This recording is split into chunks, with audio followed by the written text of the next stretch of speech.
Well, hello there. You're watching the press preview, a first look at what is on the front pages. So, time to see what's making the headlines with the Daily Mirror's associate editor, Kevin Maguire, and the broadcaster and commentator, Ali Mirage. Welcome and great to see both of you. So, as ever, let's check out those front pages, shall we? Starting with the front of the Mirror. It leads with the Chancellor, Rachel Reeves' £2.2 billion boost to defence spending. The Daily Mail also leading with tomorrow's spring statement with the headline, "Don't shift blame for economy's woes, voters tell Reeves." That story is also on the front page of The Guardian, with fears of further tax raises highlighted. The Financial Times features the same story with the headline, "Reeves to leaven a grim spring outlook," with a £2.2 billion defence spending boost. The Metro says that Trump backs chump after US National Security Advisor Mike Waltz added an American journalist into a group chat discussing plans to bomb Houthi rebels in Yemen. The Star asks if the Vice President, who they call JD Dunce, is the most dangerous man in the world, given his remarks in that chat about Europeans being freeloaders. Front of the Express leads with a call from Sarah Everard's parents for violent offenders to face tougher sentences. Front of the Telegraph leads with a mortal blow to the assisted dying bill after implementing the law has been postponed until after the next election. So let's talk more. Kevin Maguire and Ali Mirage have had a good read through, including about the spring statement coming tomorrow. What are we beginning to learn then, Ali? And what we're beginning to learn is what we already knew before, which is that the backdrop is absolutely appalling for the Chancellor, and it's appalling for a number of reasons. She's got really external pressures coming headlong towards her.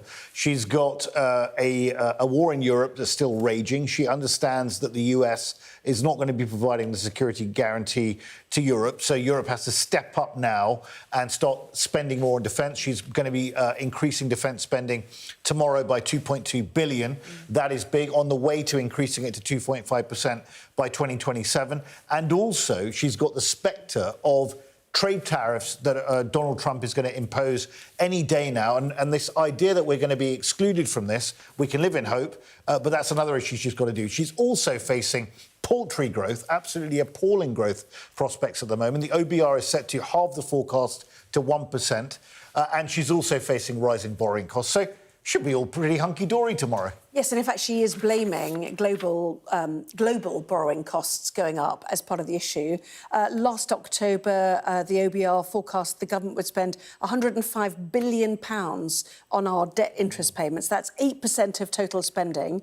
That and faltering growth means that 9.9% of wriggle room, the headroom, has largely been extinguished, and borrowing costs have gone up since then. So that's where she's laying the blame for this, not on her budget last October. And she could do that to some extent, although, of course, when the Conservatives would do that, and they quite rightly could over Putin's invasion of Ukraine, sending global oil and gas prices soaring. I don't remember Labour saying, "Oh, yes, of course, you're quite right." It's you do the straight political attack. But it is interesting that the briefing, when she's going to, I know we're in March, but she's going to be Scrooge. She wants to play Santa in the briefings and get the spending an extra 2.2 billion for defence. Of course, that's a down payment from the, was it 6.4 billion that's been promised to get up to 2.5%, 20 billion in the end. And she's emphasising it'll create jobs because she wants to get some political kickback on it. But it's going to be grim if she's got a 15 billion black hole, which the FT is suggesting she does, and if the growth forecasts are going to be halved for next year from 2% to 1%, well, it's a $2.5 trillion economy. That's 25 billion less. That's a lot of cash less from growth, because the whole ranch was bet on growth in the run-up to the general election. It was always going to be, if you recall, the highest sustained growth in the G7. That's very unlikely to happen now, I think, is the charitable way to say it. But you can see the spending. We've had Angela Rayner, the Deputy Prime Minister, talking about 18,000 affordable homes. I think 2 billion was put on that, 1.5 million they're aiming to build. We've had the announcement on the go-ahead for a 9 billion tunnel under the Thames, although no funding. But it's going to, you've got a 5 billion welfare cut, you've got international aid cut to fund defence. departments seem to be going to be hammered outside of defence itself and the NHS. So with a great reform programme of public services, well, how do you say reform the judicial system and law and order if you're going to be squeezing that department? You can't. Yeah, and just on defence, which is the main thrust of the Spring Statement, national security, defence and growth. She says they're interlinked. She sees the extra funding being put down as a down payment for what's been offered. She says we have to move quickly in a changing world, and that starts with investment. The increase in investment is not just about increasing our national security, but increasing our economic security too, suggesting it leads to growth. The April funding increase, it says, will pay for new technologies like long-range laser and microwave weapons, collectively known as directed energy weapons, which will be fitted to warships, homes for military families, refurbished, and HM Naval Base Portsmouth will be upgraded as well. So we're beginning to see where the money will be, or the first tranche of money will be spent on. Given in cash terms, the UK is the 6th biggest spender on defence in the world. I don't see the case for the extra spending that she's gone. But it's been triggered not by a traditional enemy, Putin. It's been triggered by a supposed ally, the US. Now you have Trump, who's kind of flipped where they are, and they're very pro-Russian, anti-Ukraine, and incredibly hostile to Europe, as I've no doubt we'll discuss subsequently on the leaked messages. It was always a kick up the backside for Europe, and particularly for the UK. We do need to spend more on our own defence. The interesting thing, though, is that so many of the Labour MPs who are sitting on those green benches must be wondering if this is now time for the big A word, austerity. I mean, is this austerity? Paul Johnson of the IFS, the Institute for Fiscal Studies, is saying that it's not austerity. You can't call it that. It's not as severe. But a lot of Labour MPs will be thinking, well, I didn't go into Parliament to cut the welfare bill by £5 billion a year, pounds. And hold a thought on that, because we've just had the Times in. There it is. Benefits welfare bill, as you mentioned, face deeper cuts as Reeves's welfare reforms fall short. We heard Sam Coates explaining it to us already, that the cuts already announced won't make enough money, they'll fall short, so more is, deeper is to come, is the thrust of this, which will be deeply worrying for all those, both Labour MPs and those who receive these benefits. She's already cut 1.4 billion from the winter fuel allowance. WASPy women, it would have between 3 and 10 billion. Foreign aid budget. They're not getting that. I think Labour MPs will be very nervous, because I don't believe this is what they thought they were being elected to do. But Paul Johnson, you're right, the Institute of Fiscal Studies did give us some political coverage, because she's insisting there's no return to austerity, because it isn't compared to what George Osborne did in the Conservative era, when I think that the welfare cuts were 12 billion, not 5, and spending went backwards in so many. That's not what Jeremy Corbyn said today. Well, he's right. You weren't expecting cuts, but I think on disabled people, the disabled groups say the cuts Labour are going to impose on disabled people are deeper than under the Conservatives, but across the welfare front, the cuts were much wider and deeper under the Conservatives. They were spending a shed load more on the NHS, though, to be fair. I mean, that 22 billion extra, the 70 billion that was raised in the budget, and the fact that taxes have gone up. I mean, the thing that still puzzles me, I mean, look, the backdrop is really tough for Rachel Reeves. I understand it's not easy for anyone of any party to come in and deal with what's happening here. But to govern is to choose, and what they've done is impose a tax on workers through employers' NI, when you're now going to see the beginning of that coming through the system, which is going to lead to fewer jobs out there and people shedding jobs as well. That is not supporting working people. So do you cut, as the Times is talking about, or do you tax, which is what the Guardian is talking about? Fears of further tax rises as Reeves promises to secure Britain's future. Well, how will she do that? Because interestingly, Germany has got rid of its fiscal rules in order to spend some money. On infrastructure and defence. No, she could change the financial envelope. She could change her rules, but she's not. Fiscal rules, but the interesting thing to remember about that, everyone's talking about the debt break in Germany being a huge thing, and it is a huge thing. They're going to spend 1 trillion, 500 billion on defence and 500 billion on infrastructure. The difference between us and them is that the debt to GDP ratio in Germany is 62%. Ours is 100% of debt to GDP. And what people don't always take account of is that you can borrow tons of money when debt is, the cost of borrowing is cheap, but it does go up over the time, and a lot of that debt is inflation linked. Yeah. So now interest cost on servicing that debt is bigger than the education budget. But you can't cut your way to growth, because if you take money out of people's pockets or you reduce spending, there's going to be less cash in the economy. I agree, you can't go on forever and ever and ever and ever with debt, but you do it in the short term. She's got a problem with growth. You're just not going to get rid of debt. I mean, George Osborne failed miserably. We have on loads debt. of other stories and large topics to talk about, including this in the Daily Star. Is this the most dangerous man in the world? We'll discuss that after this.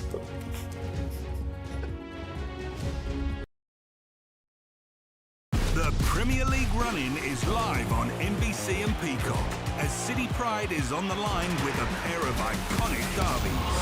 It doesn't get any better. April 3rd, it's a London derby. Chelsea. Beautiful goal from City. Spurs. What a game! April 6th, Brace yourself, Manchester, for the mother of all derbies.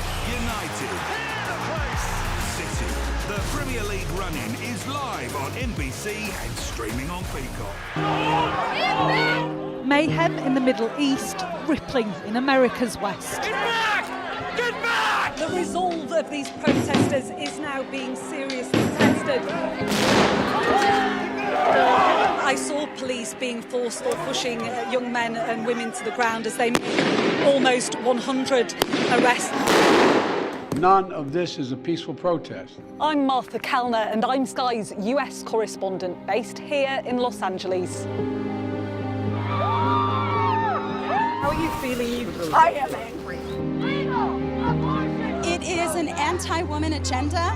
Sky News, get the full story first. Will the cold affect your voters? Well, we have a lot of tremendous support, but it's nasty out there. Can you beat Donald Trump, Governor? President Biden, do you trust President Xi? President Biden says that this meeting went well. He said real progress was made on a whole host of issues. Will your candidates win? I hope so. I think they will. I think they're great candidates. There's no doubt that Kamala Harris and her team are harnessing the power of social media. Do you think Kamala is brat? Kamala's brat. Are you scared? Yeah, we were scared. It was terrible. Strong wind, building tearing down. As them say, our God works, so we can't do nothing. The people here know that worse storms may well be on their way. Free, wherever you get your news. I've had severe nightmares of these people coming in and just taking me in the middle of the night.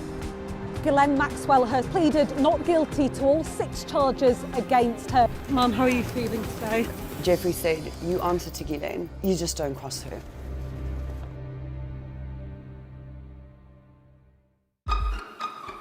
We've got your Sunday mornings covered. From the front page and the sounds of the streets to the voices of the people who make the major calls and big picture politics beyond Westminster. We'll put you at the heart of our story. I'm ready. Are you?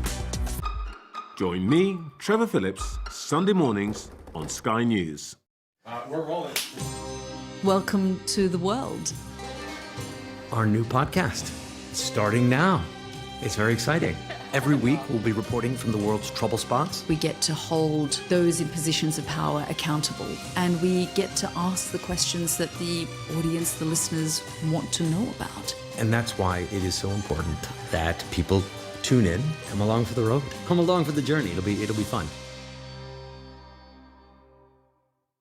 I wish we had 60. Well, welcome back. You are watching the press preview with me once again, Kevin Maguire and Ali Mirage. Ali, Daily Star, JD Dunce hates Britain, hates Europe, hates Ukraine, and could be the US president at any moment. Take it away. Well, look, this is on the back of JD Vance having this messaging thing on Signal with Mike Waltz and various other senior figures, including Marco Rubio, where I think Mike Waltz had invited in the editor of The Atlantic magazine, which Donald Trump says is going out of business. I'm not sure that that's true. I read The Atlantic myself. But JD Vance, on this exchange, and this was all about whether they were going to attack the Houthi rebels in Yemen who have been causing problems in the shipping lanes over there and diverting ships around Africa. It's costing a lot of money. And Vance was basically saying, look, do we have to do this? Because, again, the Europeans are free riding on this. More European ships are going through that channel than US ships. And there was a conclusion on this group, or signal group, that if it was to happen, then they would be extracting more economic concessions from Europe for actually attacking these Houthis, which they actually did. Now, JD Vance is not a dunce. He's a very, very intelligent guy. He went to Yale Law School. He's had a very, very tough upbringing. He's extremely clever. This guy could be a future US president. So we can dismiss him all we want to, but the reality is that this is a much more transactional, muscular US that we have to deal with, that sees everything as a zero-sum game and who wins and who loses. And if they're taking actions against the Houthis in Yemen, they want to get some economic recompense for it. I'm going to have to move on. I just wanted to point out that JD Vance has said he is now going to join his wife on that trip to Greenland, suggesting that global security is at stake. So I'm just going to leave it there. Is it in the US base and trying to buy the island? Going to check out how things are there, he said. Invade it.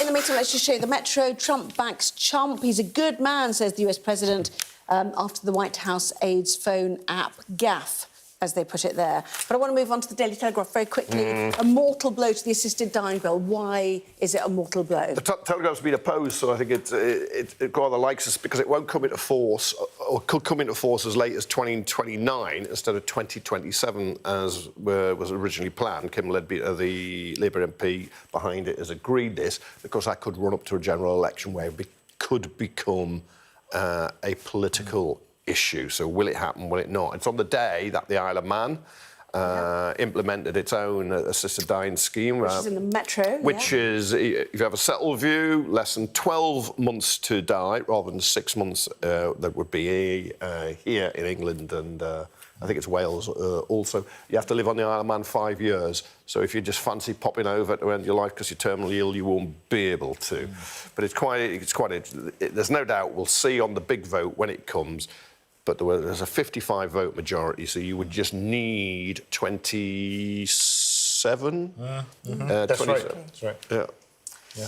With too much to talk about tonight. 28, actually. 28 MPs to change. Yeah, never mind. We'll see you shortly. Thank you both very much indeed. Kevin, Ali, thank you. Here's the weather.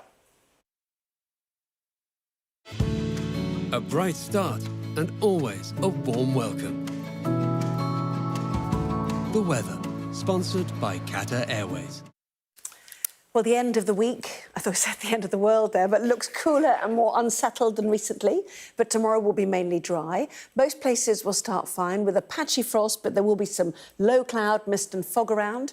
Ireland and northern, central and eastern parts of England look most at risk, with some dense fog patches leading to travel disruption. The low cloud, mist and fog will lift through the morning to leave plenty of sunshine. A bright start and always a warm welcome. Qatar Airways sponsors the weather.